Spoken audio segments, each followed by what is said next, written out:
लंबे बाल वाली बहू। शादी के बाद सौम्या की विदाई हो रही है।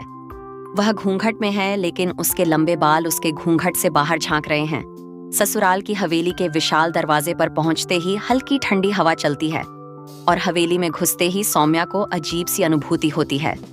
पहली रात सौम्या जब अपने कमरे में जाती है तो उसे ऐसा महसूस होता है जैसे कोई उसके लंबे बालों को छू रहा हो।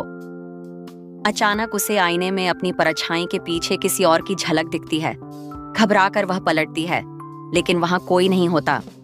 हवेली की पुरानी दासी गंगूबाई सौम्या को बताती है कि इस हवेली में कई साल पहले रूपकंवर और नाम की एक महिला थी, जिसके बाल भी बहुत लंबे थे।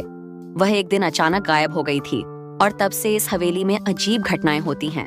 सौम्या जब हवेली के पुराने कमरे में जाती है तो उसे वहां एक टूटा हुआ संदूक मिलता है। उसमें एक लंबी छोटी पड़ी होती है जो अब भी काली और घनी दिखती है। जैसे ही वह छोटी को छूती है, उसे अचानक महसूस होता है कि कोई उसके पीछे खड़ा है। उसी रात सौम्या अपने बालों में कंघी कर रही होती है।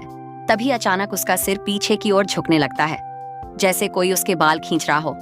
जब वह आईने में देखती है तो उसमें रूपकंवर पान की आत्मा दिखती है, जो कह रही होती है, मेरे बाल मुझे लौटा दो। Double asterisk.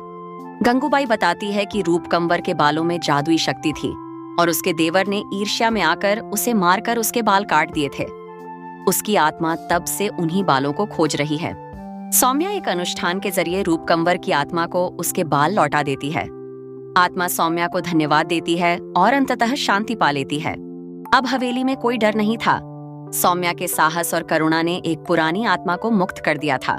हवेली में अब खुशियों की गूंज थी और सौम्या के लंबे बाल अब सिर्फ उसकी सुंदरता का नहीं, बल्कि उसकी शक्ति और अच्छाई का प्रतीक बन चुके थे।